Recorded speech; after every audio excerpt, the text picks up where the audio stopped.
Hello. कैसे हो आप? आज हमें तुम वो पेपर कराएंगे बीए सेकंड सेमेस्टर संस्कृत का। संस्कृत गद्य साहित्य अनुवाद एवं संगणक, उसके अनुप्रयोग। टीकाराम इंटर कॉलेज अलीगढ़, राजा महेंद्र प्रताप स्टेट यूनिवर्सिटी, जो उसका पेपर है ये। आ जाओ। देखो जी, पहला क्वेश्चन है, कंप्यूटर की उत्पत्ति किस भाषा से हुई है? कंप्यूटर शब्द की उत्पत्ति लैटिन भाषा से हुई है, याद कर लेना रट के। 6 तारीख को तुम्हारा पेपर है,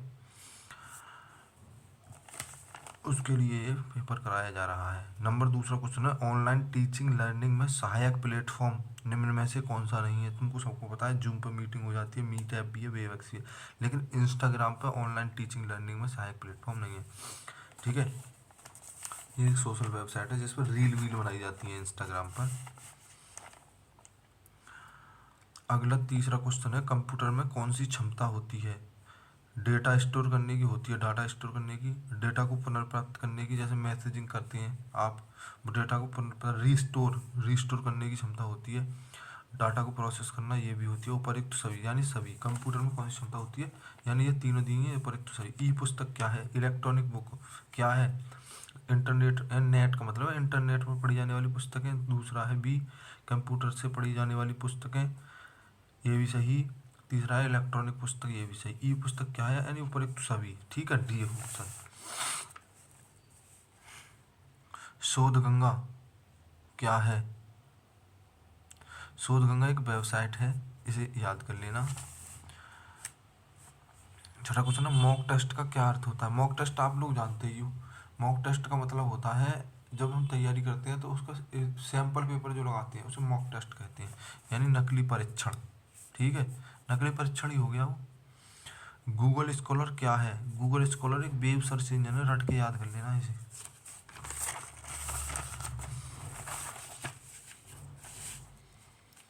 ठीक है, बाणभट्ट की किस ग्रंथ की बाणभट्ट ने किस ग्रंथ की रचना की है? 8वां क्वेश्चन है, कादम्बरी।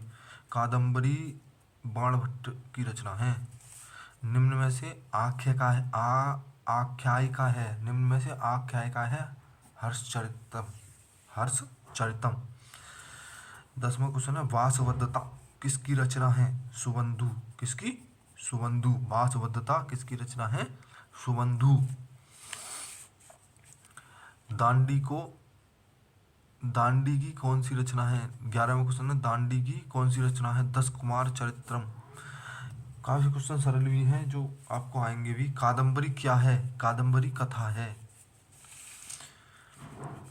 बाणभट्ट की रचनाओं में नहीं गिनी जाती है देवी शतक, यानी कादम्बरी, चंडी शतक और हर्षचरित बाणभट्ट की रचना में गिनी जाती हैं, यानी बाणभट्ट की रचना में नहीं गिनी जाती देवी शतक। बाणभट्ट की रचना है देवी शतक, देवी शतक जो है बाणभट्ट की रचना नहीं है। मृग मृच्छक कटकम किसके द्वारा लिखा गया है? शूद्रक के द्वारा। 14वां क्वेश्चन, मृच्छ कटकम किसके द्वारा लिखा गया है? शूद्रक के द्वारा। पंडित छमाराव कौन है? पंडित छमाराव कवयित्री हैं। नाम जैसे पंडिता छमाराव कौन है? कवयित्री। नाम ऐसा लग रहा है जैसे पुरुष है, लेकिन है महिला। ठीक है, ध्यान देना। 1 मिनट, लाइट चली गई यार। ठीक, अब देखो ठीक दिख रहा है। तुम्हारा 16वां क्वेश्चन है, महाकवि बाणभट्ट का प्रसिद्ध ग्रंथ है। महाकवि बाणभट्ट का प्रसिद्ध ग्रंथ है कादम्बरी। ठीक। 17वां क्वेश्चन है, 10 कुमार चरित्रम के नायक हैं राजवाहन। 10 कुमार चरित्रम कितने उच्छ्वासों में विभक्त है? 8 उच्छ्वासों में विभक्त है 10 कुमार चरित्रम। निम्न में से कौन सी कृति दांडी की नहीं मानी जाती? यानी छंदो विचिति, भाषा परिच्छेद है, काव्यादर्श है, 10 कुमार चरित्रम है, लेकिन छंदो विचिति दांडी की रचना नहीं मानी जा। 20वां क्वेश्चन आ जाओ। सुबंधु किस प्रकार की गद्यकार है? पांचाली। अनर्थों की श्रृंखला क्या नहीं है? इसका आंसर तुम देख लेना एक बार, तुम खुद देख लेना। किस प्रकार का व्यक्ति उपदेश का पात्र नहीं होता? सांसारिक विशेषवाद, सांसारिक विशेषवाद से रहित उपदेश का पात्र नहीं होता है। उपदेश का पात्र नहीं होता यानी अज्ञानी होता है, पठनशील होता है, प्रौढ़ होता है, लेकिन सांसारिक विशेषवाद से रहित व्यक्ति उपदेश का पात्र नहीं होता है। 23वां क्वेश्चन है, चंद्रापीठ को किसने उपदेश दिया था? सुकनास ने। चंद्रापीठ को सुकनास ने उपदेश दिया था। अजल स्नान क्या है? गुरुपदेश। अजल स्नान गुरु के उपदेश है। 25वां क्वेश्चन है, सुकनासोपदेश में किसका स्वरूप वर्णित है? लक्ष्मी जी का स्वरूप वर्णित है। ठीक। चंद्रापीठ किसका पुत्र था? तारापीठ का। ये तो सबको पता है, अगर डेली क्लास की होगी टीकाराम में तो। 27वां क्वेश्चन है, पुनः पताका सर्वा विनयानाम, पुनः पताका सर्वा विनयानाम किसके लिए कहा गया है? लक्ष्मी जी को कहा गया है, ध्यान रखना।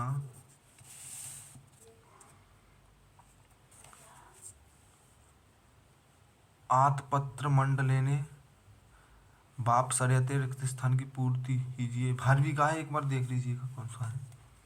ठीक है। 29वां क्वेश्चन है, अमृत सहोदरा होने पर भी लक्ष्मी कैसी हैं? एक बार देख लेना इसको भी,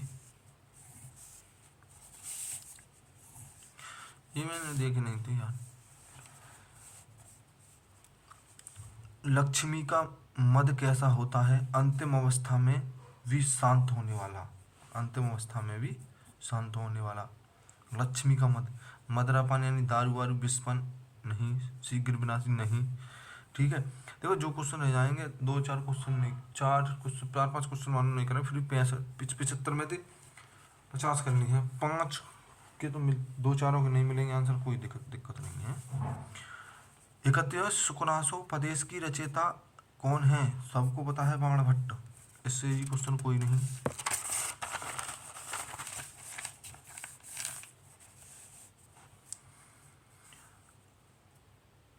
अपरिणामो पशुमो दारुणो लक्ष्मी मद है, सुक्ति किस ग्रंथ से ली गई है? सुकनासोपदेश। सुकनास कौन था? मंत्री था सुकनास। ठीक है।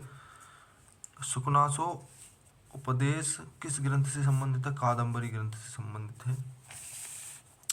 सुकनासो उपदेश में संधि विच्छेद क्या होगा? सुकनासो उपदेश का संधि विच्छेद बताओ। चलो पढ़े होंगे तो ठीक है, डायरेक्ट याद करो। सुकनास धन उपदेश, वैसे भी सुकनास नाम होगा फिर उसका उपदेश आएगा, दोनों का मतलब होना चाहिए। अहंकार दाहुज्य मूर्छांत कारिता विहलाही राजलक्ष्मी, कौन है? राजलक्ष्मी। इत्यभूत लक्षणे के योग में कौन सी विभक्ति लगती है? तृतीया। कौन सी? तृतीया, तृतीय विभक्ति लगती है। 38वां क्वेश्चन, नमः स्वाहा के योग में कौन सी विभक्ति है? चतुर्थी। 39वां क्वेश्चन है, कर्णेन वधिरः किस सूत्र से होगा? यणाद विकार है। कर्णेन वधिरः किस सूत्र से होगा? यणाद विकार है। लकार के कितने प्रकार हैं? 10। कारक कितने होते हैं? 6, सबको याद है। चत्वारि फले अत्र सन्ति। 43वां क्वेश्चन, छात्र विद्यालय जाता है किस वाक्य का संस्कृत में अनुवाद होगा? यानी छात्र विद्यालय जाता है, इस वाक्य संस्कृत में छात्र विद्यालय, छात्र है विद्यालय है गच्छन्ति।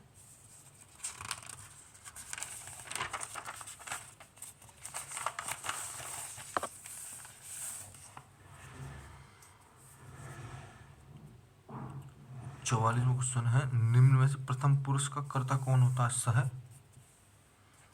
कर्ता कारक का क्या चिन्ह है? कर्ता ने कर्म को करण से के ये संबोधन सभी कर्ता ने कर्म को करण से याद कर होनी चाहिए। 45 के बाद 46वां क्वेश्चन, साधकतम करणम किस विभक्ति का सूत्र है? तृतीय विभक्ति का। कौन सी का? तृतीय विभक्ति का। संस्कृत भाषा में कितने लिंग होते हैं? 3। अंग्रेजी में कितने होते हैं? 2, सिंगुलर और प्लूरल। इसमें एक वचन, द्विवचन और बहुवचन। संस्कृत में भय तथा रक्षा अर्थ में कौन सी विभक्ति होगी? 48वां क्वेश्चन है, पंचमी। भय तथा रक्षा अर्थ में कौन सी विभक्ति होगी? पंचमी। वर्तमान काल के लिए किस लकार का प्रयोग किया जाता है? लट लकार। लोट लकार आज्ञा, लट लकार भूतकाल, विदलिंग चाहिए के अर्थ में। याद कर लेना हाँ इसको, ठीक है। विदलिंग चाहिए, लट लकार वर्तमान, लट लकार भूतकाल, लोट लकार आज्ञा, ठीक है। बदल के भी आ जाए, याद रखना। लट पड़े वर्तमान में, लट को लट करो याद। विदलिंग चाहिए, लोट आज्ञा दे दी, लोट जब 49 के बाद आएगा 50 में। संस्कृत में कितने वचन हैं जी? एक वचन, द्विवचन, बहुवचन। समझ में आएगी? आपके जो पूछ लिया, देखो संस्कृत में पूछ लिया, ठीक। अगला क्वेश्चन है आपका, संस्कृत में कितने प्रकार की धातुएं होती हैं? संस्कृति में आत्मनेपदी, परस्मैपदी, उभयपदी, यानी डी। संस्कृत की क्लास जब करवाई थी मैंने, जब मैं व्हाट्सएप पर डालता था तो उसमें सारी चीज़ें कराई थी, वहीं से याद आया है, ठीक है। संस्कृत ग्रामर का क्वेश्चन है ये, जिसने पूरी क्लास की होंगी उसे पता होगी। सोमनाथ तीर्थ किस प्रांत में है? 52 में, गुजरात। सबको पता है 52 में है। सोमनाथ तीर्थ किस प्रांत में है? सोमनाथ तीर्थ किस प्रांत में है? गुजरात। सोमनाथ का मंदिर ना है, और महमूद गजनबी ने कितनी बार भारतवर्ष को लूटा? 12 बार। हिस्ट्री का क्वेश्चन आ गया, देखो संस्कृत में। योगी राज ने कब समाधि धारण की थी? विक्रम के राज्य में। किसमें? ये योगी जी रहा है जो मुख्यमंत्री उत्तर प्रदेश के। योगी राज ने कब समाधि धारण की थी? विक्रम के राज्य में। 55वां, यवन युवक ने किसकी कन्या का अपहरण किया था? ब्राह्मण की कन्या का अपहरण किया था यवन युवक ने। शिवराज विजय में किसका वर्णन है? 56वां, शिवाजी का। डायरेक्ट क्वेश्चन है, शिवराज विजय में किसका वर्णन है? शिवाजी का। याद कर लेना और मॉडल भी याद कर ले जाना। विप्र बालिका के अपहर्ता यवन युवक का वध किसने किया था? 57वां क्वेश्चन है, गौर सिंह ने। विप्र बालिका के अपहर्ता यवन युवक का वध किसने किया था? गौर सिंह ने। कंभकट है, आयत ललाट है विशेषण किसके लिए प्रयुक्त है?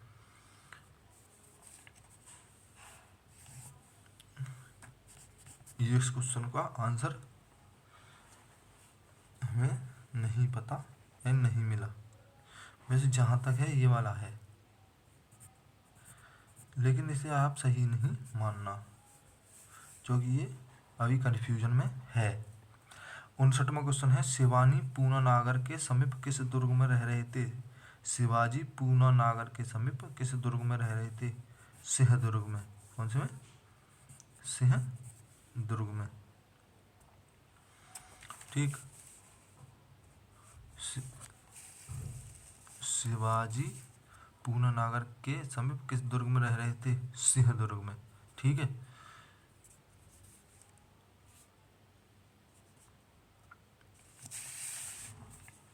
अगला क्वेश्चन है, महोदय की मूर्ति पर गदा किसने उठाई थी? यवन बालक ने। 60वां। 61वां क्वेश्चन है, रीछ को देखकर यवन बालक किस वृक्ष पर चढ़ गया था? सालमली का पेड़। आम पीपल बट को तो हम जाने, सालमली को तो हम भी नहीं जाने कौन सा पेड़ था। शिवराज विजय में प्रधान रस कौन सा है? वीर रस। जब लड़ाई दंगा है ना तो वीर रस होगा।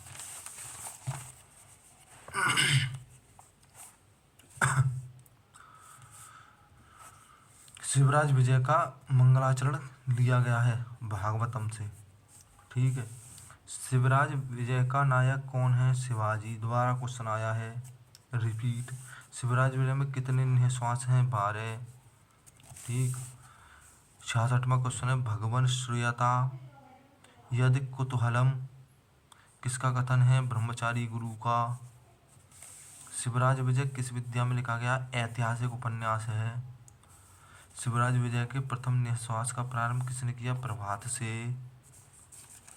शिवराज विजय पूरा पढ़ा हुआ होना चाहिए, कहने का मतलब है।